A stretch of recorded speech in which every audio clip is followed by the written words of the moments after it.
I am here today to make a plea for history, to say that history is not something about the past.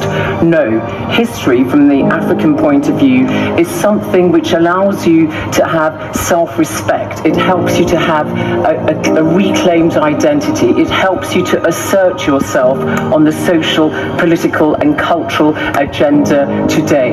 So it's a very, very important thing, and in my view, it's been overlooked wrongly. It's very fashionable to talk about education. Education is important. It's the most empowering thing you can give a young child in Africa, and it's true. But what kind of education? Quality education is the thing that's very important, and history is an integral part of that.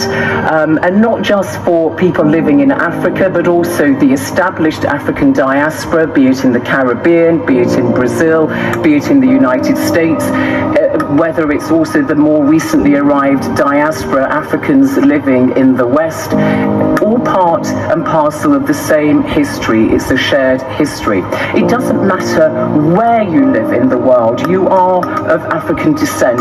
Colonies in Africa were set up by the Portuguese as bases along their route to India. These included Madeira in the Atlantic, Sofala in Mozambique, Luanda in Angola, and Mombasa in Zanzibar in East Africa. These all proved to be important stopover points for international trade, and this was pretty much the standard for colonialism at that time. It was far more profitable to set up factories for trade and control sea lanes, rather than taking over entire regions. As such, the Portuguese would also set up colonies in the Spice Islands, Hormuz in Persia, and, important to this story, in Oman. The Spanish and Portuguese had agreed to divide the world in two, so they had little competition from Europeans in Africa. But late in the 16th century, the Iberian Union united Portugal with Spain, and as such, the Portuguese entered into Spain's wars against the Dutch and the English. The Dutch were quick to move into the colonial game and took Mina from the Portuguese. They expanded in West Africa, established the Dutch slave coast, and built forts in Senegal. Plus, for a few decades, they even held Portuguese Luanda. While in the south, in the middle of the 17th century, they entered Cape Town, an important midway point for ships sailing between the oceans. The Dutch that settled in this region became the Boers. However, the locals in South Africa that they encountered during this period were not the Zulu. They were the Khoikhoi. These are often grouped together with the San hunter-gatherers, but they were a distinct group of people. The Zulu, on the other hand, didn't enter the picture for another few decades, as they were Bantu who migrated from the north. However, to further complicate matters, there were also the Xhosa in South Africa at that time, and they are closely related to the Bantu. There is some debate over when the Xhosa arrived, but their language shows that they may have been there a lot sooner, as they adopted some of the click sounds from the local San people. Hence, Xhosa is usually pronounced something like Xhosa. Start with the Bantu. They originated probably from Cameroon, and they migrated south and east. This migration lasted potentially thousands of years, so don't think of it like a mass movement of people. They became the dominant group in many countries in Central and South Africa over time, but they often lived alongside the original inhabitants. So in South Africa, and especially in Namibia, you still have the San people. Plus, alongside the Bantu in Congo, you have the Pygmies. Plus, it was the Bantu who established the Kingdom of Congo in Central Africa. And this kingdom in the early 1600s sent an ambassador to meet with the Pope in Rome. He was Emanuele Nevunda, but after travelling via Brazil and Spain, he died just 2 days after arriving in Rome. His prophet was Kimpa Vita, and she had visions claiming that Jesus was in fact born in the Congo. So it was sort of like an African version of Mormonism. Otherwise, in Central Africa, you had many kingdoms, like the kingdoms of Burundi and Rwanda, which were established there in the late 1600s. From very early on, these kingdoms were based on Tutsi dominance over the Hutus, and this power dynamic would still be very important in the 20th century, leading to genocides in the respective countries and the outbreak of the First Congo War. In southern Africa, it was also the Bantu, specifically the Shona people, who built Great Zimbabwe in medieval times. But by the 1600s, Great Zimbabwe had fallen, and power in the region was transferred to Mutapa in Mozambique. This kingdom of Mutapa, however, was eventually weakened due to infighting and Portuguese interference. So by the late 17th century, they often accepted the vassalage of the Portuguese, or even their other new neighbour, the Rosvi Empire. The Rosvi grew rich on gold and were a formidable power. so they were able to fight back numerous Portuguese attempts to take over their gold mines. Going further north along the coast, and the Muslims ruled over the important trading centres of Zanzibar and Mombasa. But their Kilwa Sultanate was already on the decline when the Portuguese arrived, and it ultimately collapsed.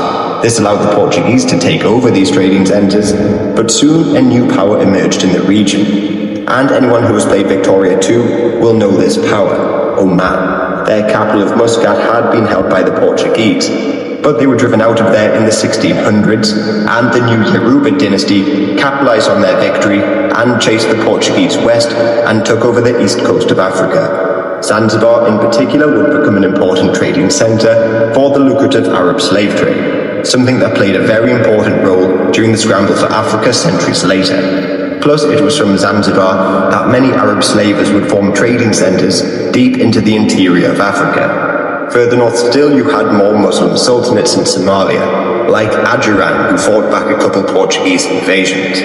While nearby, the Adal Sultanate in the 1500s tried to conquer their Christian neighbours, the Ethiopians. But the Portuguese came to the aid of the Ethiopians and prevented the takeover from happening. The Ottomans, on the other hand, would come to the aid of the Muslims, starting the Ottoman-Portuguese War, which spread from East Africa all the way over to India. Now, in previous centuries, the Somalians were pretty intrepid explorers, as people like Said of Mogadishu made his way over to China in the 1300s. By now, though, they began to fall behind Europeans in terms of maritime technology and trade, but the port of Berbera continued to be incredibly important. Arrive at the port, bringing ivory, cattle, hides and the likes, ready to be shipped across Arabia and beyond. But their failures against Ethiopia meant that Ethiopia would remain an independent Christian kingdom trapped behind Muslim lands. So many Christians believed that this was the homeland of Prester John, a fictional Christian king of great wealth who would aid the Europeans in their conquest of the Islamic empires. Plus, this idea of Prester John encouraged many Europeans to explore the region. Furthermore, as a Christian kingdom, Ethiopia, like the Congo, had connections with Europe and the papacy. For instance, they sent ambassadors to the Council of Florence in the 14th, Muslims before that, which bear his name in the 12th century as Jerusalem. So they were present in the Middle East during the Crusades, and Ethiopians, along with their Christian neighbors to the north, were sometimes present in the courts of the Byzantine Empire. Yet this whole area of East Africa, as you'd expect, had a completely different racial makeup.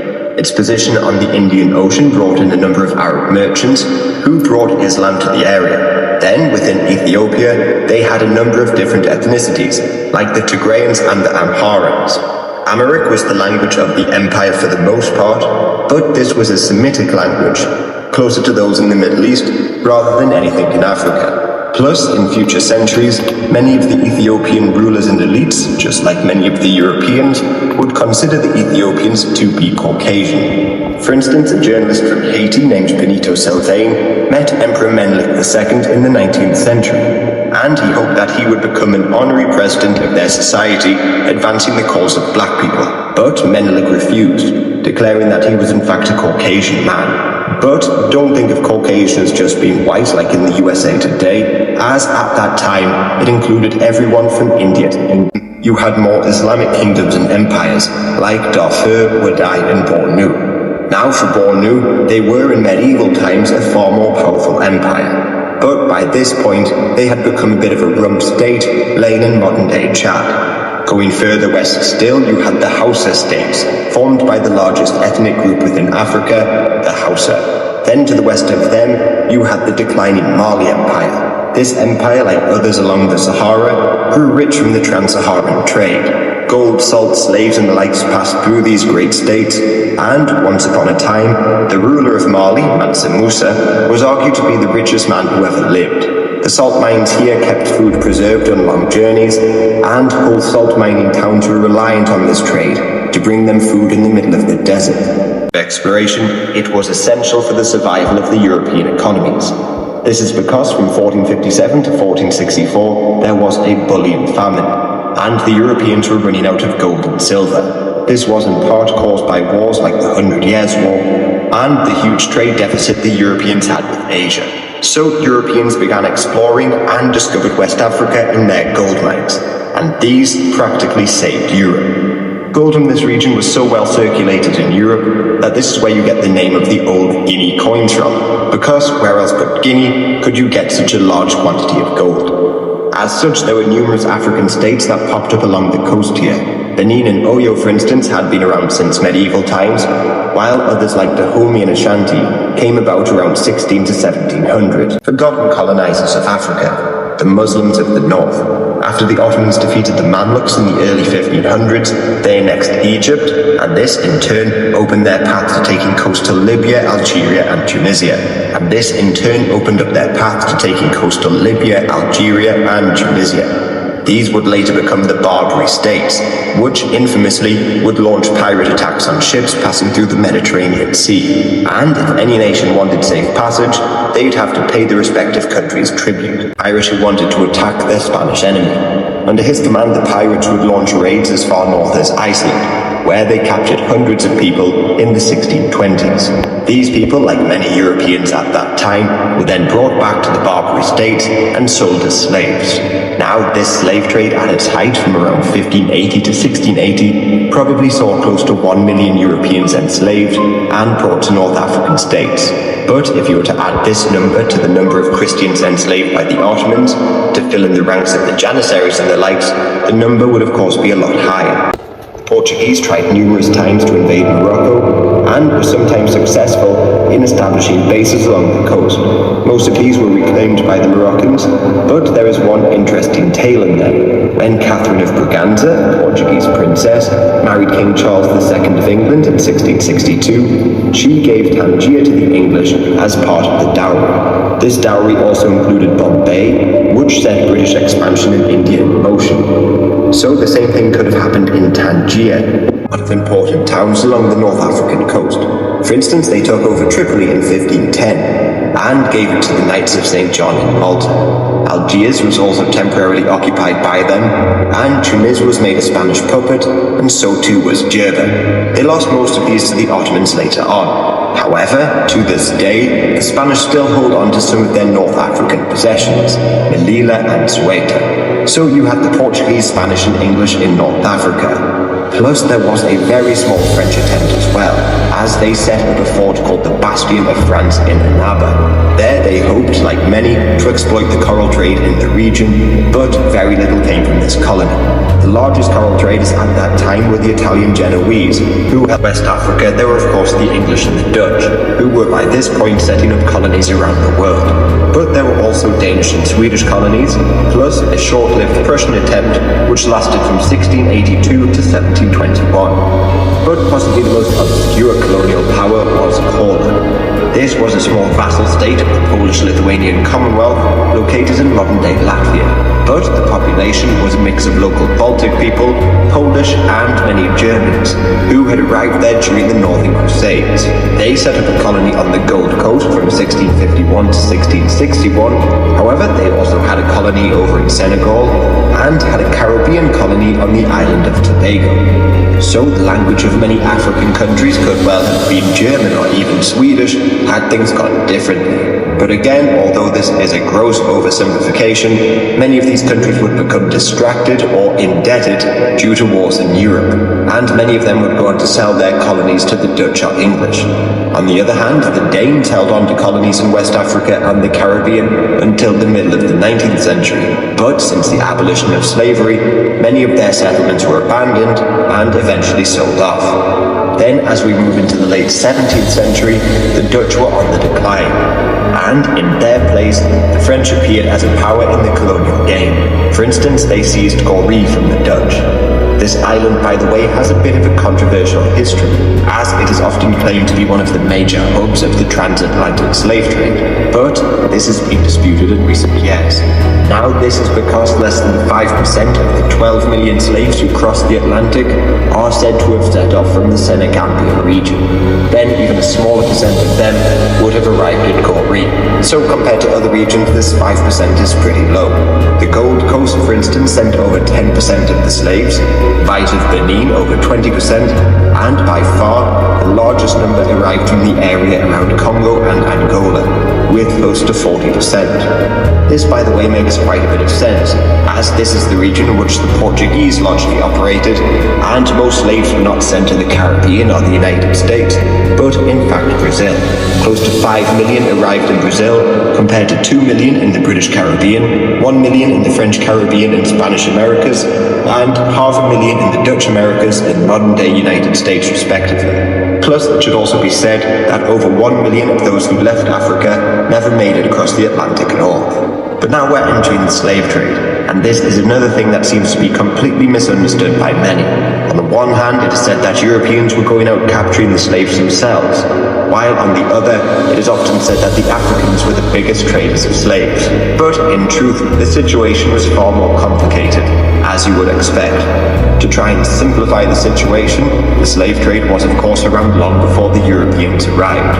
Muslim traders had been taking slaves across the Sahara, or the more regular route for slaves was via ports like Zanzibar. There were in fact so many African slaves in the Muslim world that there were huge slave rebellions. The Islamic slave trade in Africa continued way until the 20th century, and in some cases, like in modern-day Libya or Mauritania, well into the 21st century.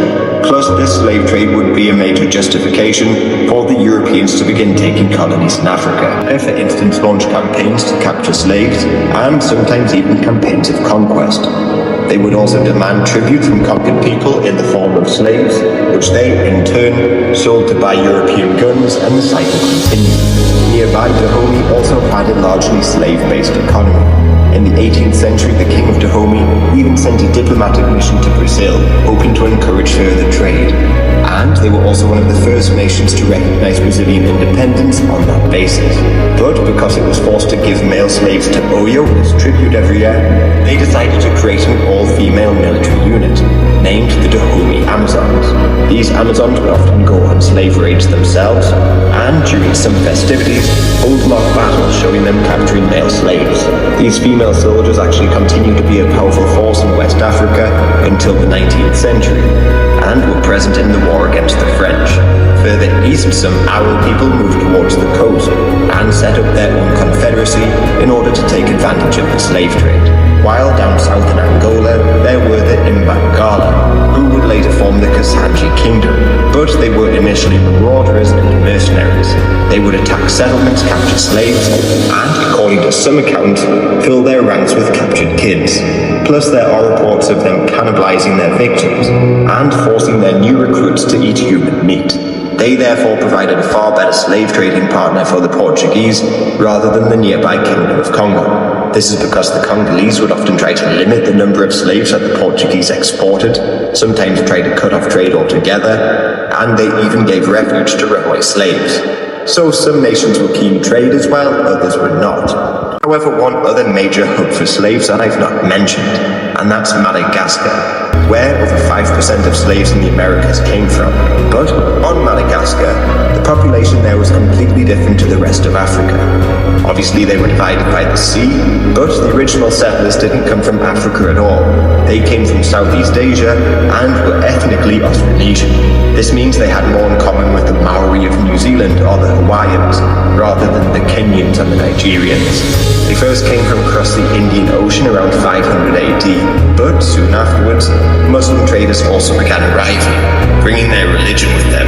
Then, allegedly, more Austronesians crossed the Indian Ocean a couple centuries later, followed in the 9th century by the Bantus who came from mainland Africa. In the south, the Dutch settlers began to form their own unique culture, and these Boers, or Afrikaners, began to launch treks into the interior of South Africa. Over in London, the African Association was set up in the last years of the century, aimed at exploring the continent further. The palace of Sennar in the Funj Sultanate was essentially in ruin. Yet there was one peculiar state stuck among the Christians and Muslims in this area, Shilluk Kingdom. Here their religion was based around their kings, and their capital was Fashoda, a place that would gain a great deal of fame during the scramble for Africa. Also the fall of the great Falu Empire to an altogether new threat, jihadists. These jihads began in the 1720s and were largely launched by the Fula people, who today can be found in nearly every West African country. They were inspired to launch jihads by the Turodbi, a group of clerics whose origins are not altogether that clear. They had in fact begun to launch jihads at the end of the 17th century, but they really became significant in the 18th, starting with Karamoko Alpha's conquest of Futa Jalan. They destroyed many sacred animist objects belonging to the locals, including a ceremonial drum, and made a great deal of money from selling slaves onto the Europeans. But, just like the Christians in Europe, they refused to sell Muslim slaves, and even banned the French from using the rivers in their kingdoms for transporting Muslim slaves.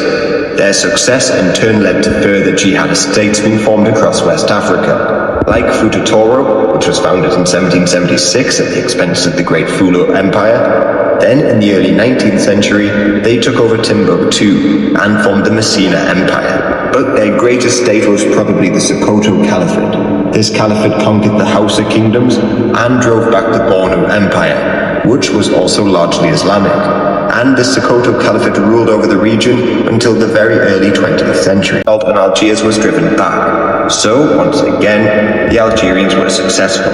But their luck would eventually run out in a couple of decades, when the Americans under Thomas Jefferson and also the British would defeat them. And just at the end of the century, further east still, Napoleon invaded Egypt. Although he was defeated and left the region, this set off a huge chain reaction, which completely changed the course of African history. This is because Egypt, although under Ottoman control, had been governed by the Mamluks for centuries. This was a military caste made up of slaves brought from the Caucasus, the Balkans, and the likes.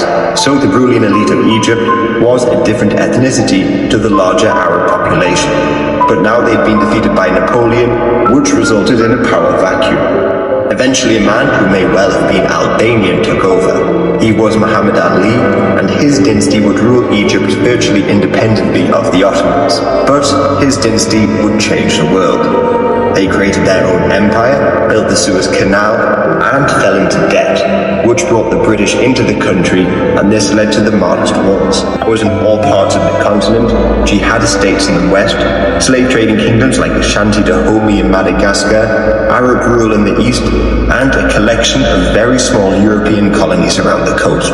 But then, although often ignored, the Napoleonic Wars and its aftermath brought about a number of changes in Africa. Notably, the British ended South Africa, the Americans defeated the Barbary states, the British fought the Ashanti, and the government took direct control of the West African colonies. Notably, for many African kingdoms, slavery was abolished. This meant the kingdoms that emerged in the 17th and 18th century, those that built their economy on the slave trade, were left economically crippled, and this weakened the continent's major powers even further. Although the African continent had a number of powerful kingdoms in the early modern period, like Congo, Ethiopia, Mutapa, and Morocco, by the end of the 18th century, most of them had been left weakened by civil wars, foreign intervention, and constant warfare. Many of these wars were spurred on by the demand for slaves, but then the continent would completely change with the outbreak of the Napoleonic Wars, starting with Napoleon's invasion of Egypt. At that time, Egypt was ruled by the Ottomans, but that was just another power on the decline in the 18th century, and by then the Barbary states of North Africa were acting independent of their rule. Meanwhile, in Egypt, the Mamluks had largely ran the country for centuries. This was a military caste made up of slaves brought from the Caucasus, Balkans, and the likes. So the ruling elite of Egypt was a different ethnicity to the larger Arab population. This meant when Napoleon invaded Egypt, he largely fought the Mamluks and their armies, and despite some early victories, Royal Navy blockades and disease forced Napoleon to flee.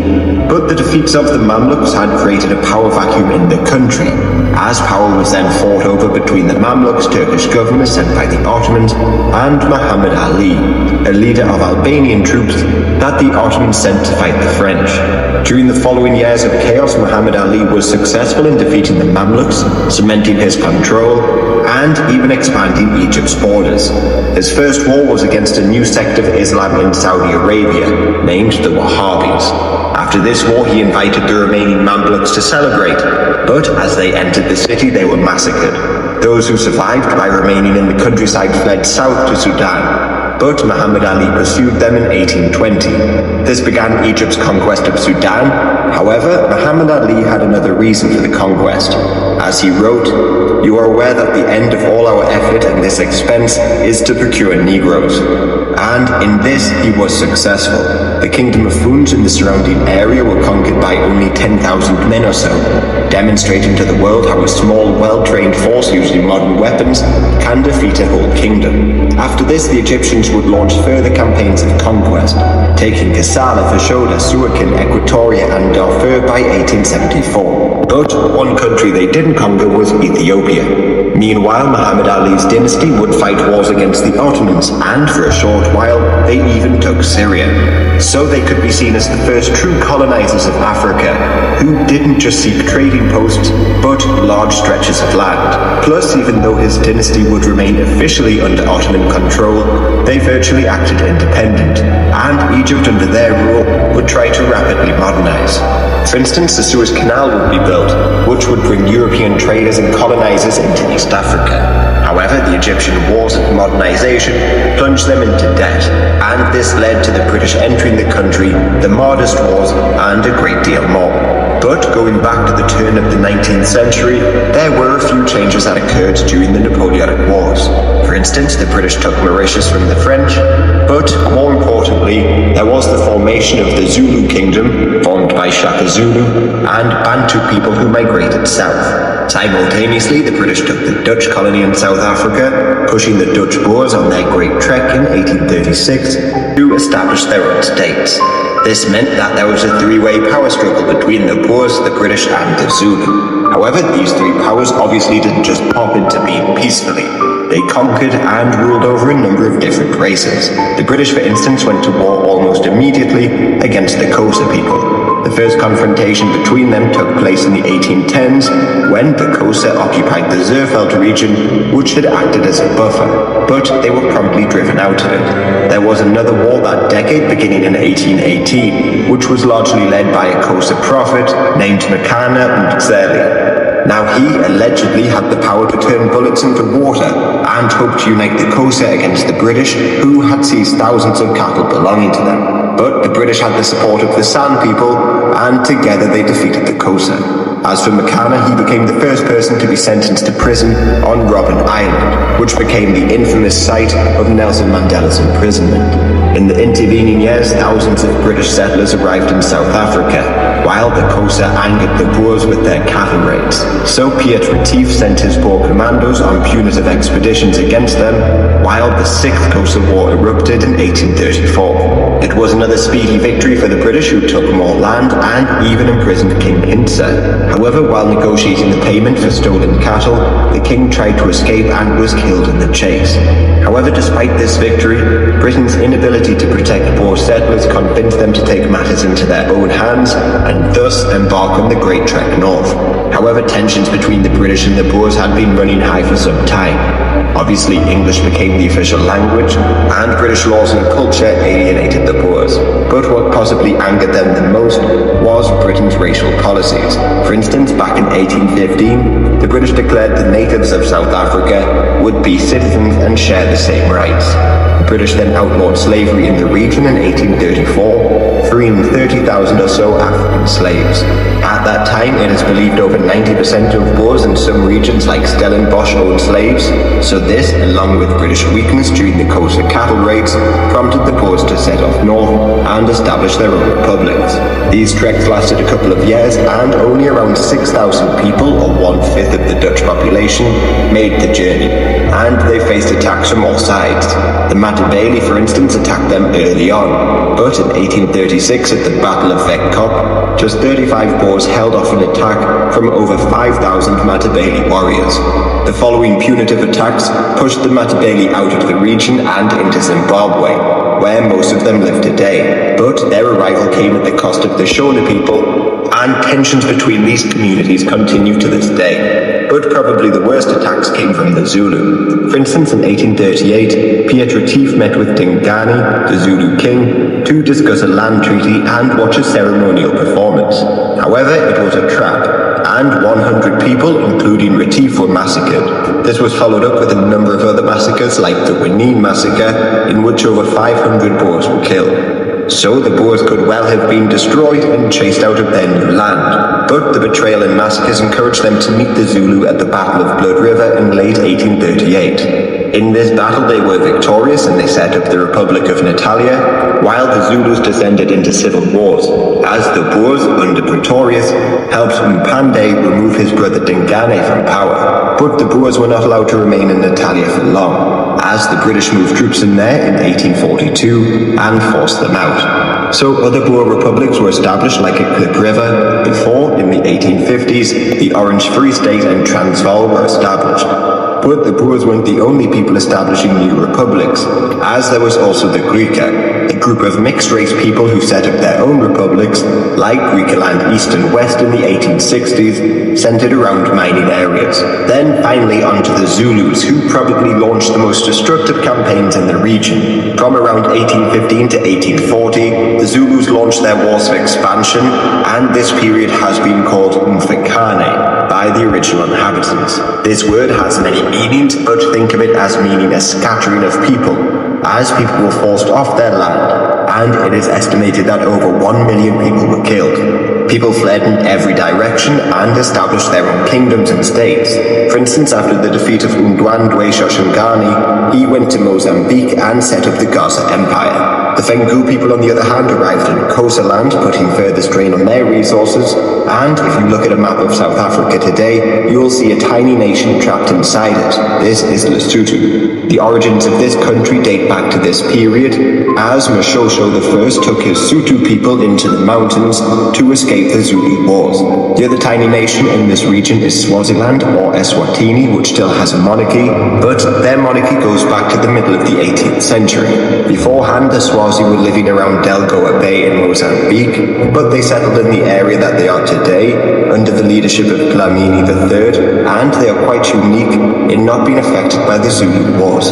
To the east of them, the Portuguese still continue to rule Mozambique, but their power was largely on the wane by now, and a lot of trade along the east coast was now being conducted by the Omani people who ruled in Zanzibar. Yet, like the Griqua in South Africa, there was a collection of mixed-race people on their borders, who became incredibly influential in the region. Scottish in particular had a number of explorers around Africa, like MacGregor Laird, who travelled along the Niger in the 1830s, and Alexander Gordon Laing, who travelled to Timbuktu back in the 1820s.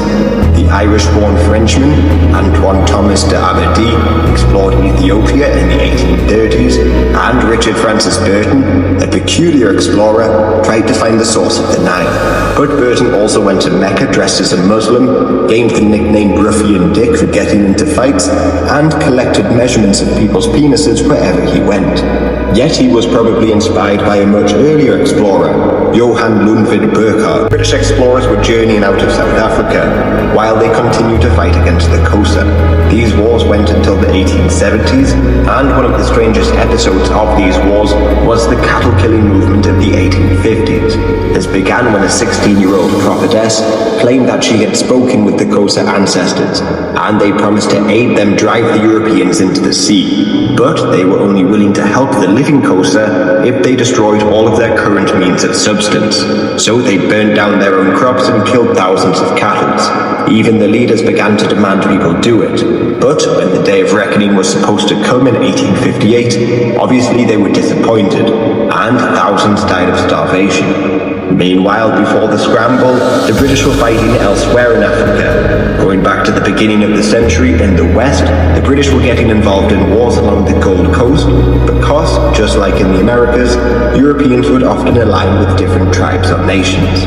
There, the British often aided the Fanti Confederacy, while the Dutch, historically, helped the far more powerful Ashanti Kingdom. The Fanti, by the way, also flew Asafo flags in battle, something very similar to a regimental flag, many of which featured a Union Jack. So the British, albeit in a very minor way, got involved in the Ashanti-Fanti War of 1806. Then the Ashanti fought the Fanti again in 1811 and won again. But the Kingdom of Ashanti's most ambitious war of conquest came in 1814, when they conquered large sections of the Gold Coast with an army of 20,000 men and threatened to remove the Europeans from the area. So in 1817, the British African Company of Merchants signed a treaty of friendship with them, recognizing their recent conquests. However, the British African Company of Merchants was soon dissolved in 1821, and the British government took control of the West African colonies. Shortly afterwards, in 1823, the Ashanti killed soldiers in the British Royal African Regiment, leading to the First Anglo-Ashanti War. During this war, the British were actually defeated in early battles, and their commander, Charles McCarthy, was killed and his skull was turned into a cup, and his heart was allegedly eaten. But during that fatal battle, only 4 crates of supplies were brought to the front line, 3 of which only contained macaroni. Therefore, the 500 people in the British Army were doomed against the 10,000 Ashanti. So to counterattack, the British brought Congreve rockets into the region and drove the Ashanti back, securing a great deal of the Gold Coast, either directly under their control or under the control of their allies like the Fanti. Plus, it should also be said that the African Company of Merchants was also dissolved because they were still allegedly trading in slaves, something that was banned in 1807. This ban was taken incredibly seriously by the British, as they also created the West African Squadron, which patrolled the seas in the area, hoping to stop slave ships. To further help in this effort, they formed a new base in Banjul in 1816, and this would be the basis of the Gambia in the following decades.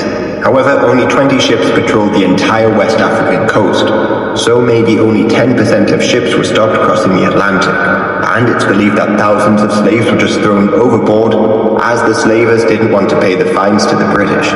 Still, it is believed over 150,000 slaves were liberated in these decades, and were brought back to Africa, while in Africa, this ban on slavery had major consequences.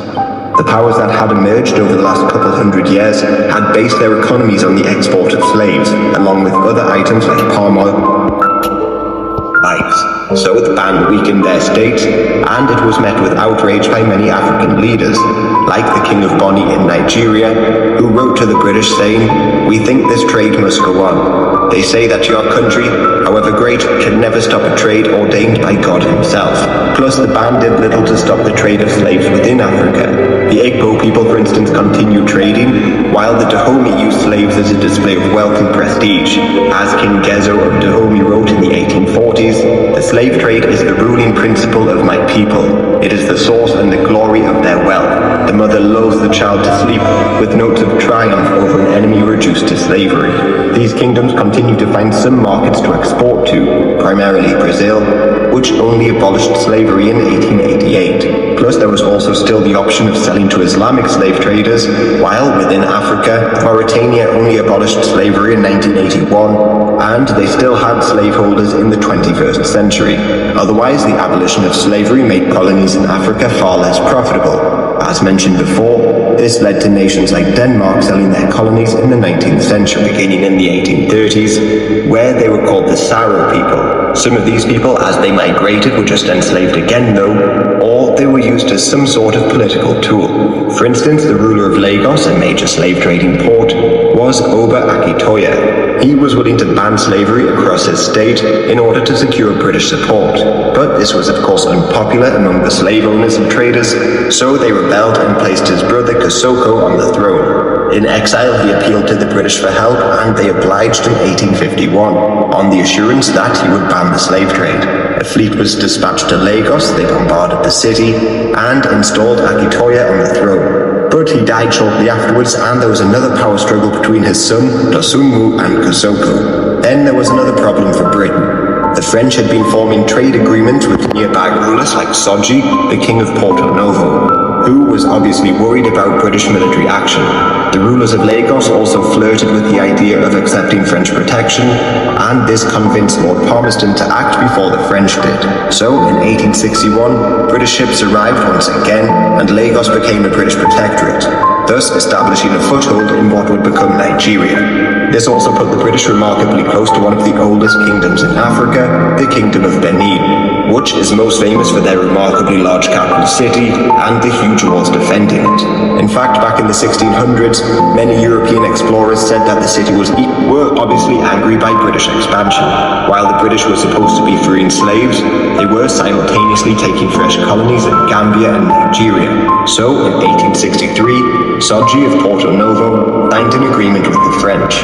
But the French were not really better in this regard, as just nearby, back in the 1840s, they signed an agreement with the Nzema people of the Ivory Coast. This allowed them to set up a fort in Grand-Bassam and expand their influence in the region. But going back to slavery, the British even began to bring freed slaves from across North America and even Europe to their main base in West Africa, Sierra Leone. This colony was home to the infamous Bunce Island, but even when slavery was legal, there was a huge scheme to resettle black people in this area. Many of these black people fought alongside the British in the American Revolution in exchange for their freedom, while others like Olaudah Equiano was able to purchase his freedom in the Caribbean. He, like many others, went to live in England and formed the Sons of Africa group, aimed at abolishing the slave trade. Meanwhile, white abolitionists set up the Committee for the Relief of the Black Poor. They believed that sending the poor black people from Canada or the UK back to Africa would help relieve their poverty. But this plan also got support from many racists who hoped to remove black people from their countries. Prime Minister William Pitt the Younger said they should be sent somewhere and be no longer suffered to infest the streets of London. So, with government approval, former slaves from England and Nova Scotia were resettled in Sierra Leone, where they founded the city of Freetown. On arrival, they had many rights and even elected their officials, but they were given very few supplies, faced conflicts with their African neighbours, and back in 1799 they rebelled. To crush the rebellion, the British used Jamaican Maroons. Now these Maroons had escaped from slavery and lived in the countryside of Jamaica. But in the 1790s, they also rebelled against the British. Many of them were deported to Canada, but on the outset of the rebellion in Sierra Leone, 500 of them were transported to Africa to crush the rebels. In return, they were given land and became part of the new social elite. So within this new society, there were Maroons, the Nova Scotians as they were called, liberated Africans the West African Squadron had taken from slave ships, and the local people. These groups would rarely get along. For instance, a Maroon leader named Major Jarrett was killed by his liberated African employee. This prompted attacks from both sides until many Maroons fled back across the Atlantic. But over time during the 19th century, these three immigrant groups would begin to merge together into the Creole people of Sierra Leone. They lived in homes that were clearly inspired by their old homes in southern USA. They developed their own language known as Creole, and they even began trading down the West African coast and settling in new countries. Then, just across their eastern border, the country of Liberia had a very similar origin tale. There, the American Colonisation Society acquired land from the Gola ruler, named King Peter, in 1821. This land served as a base for the former slaves to arrive in, but from the beginning, they too faced attacks from the locals, specifically the Malinka people. Putin says Africa is a cemetery for Africans. When an African becomes rich, his bank accounts are in Switzerland. He travels to France for medical treatment. He invests in Germany. He buys from Dubai. He consumes Chinese. He prays in Rome or Mecca. His children study in Europe. He travels to Canada, USA, and Europe for tourism. If he dies, he will be buried in his native country. Africa is just a cemetery for Africans. How could a cemetery be developed?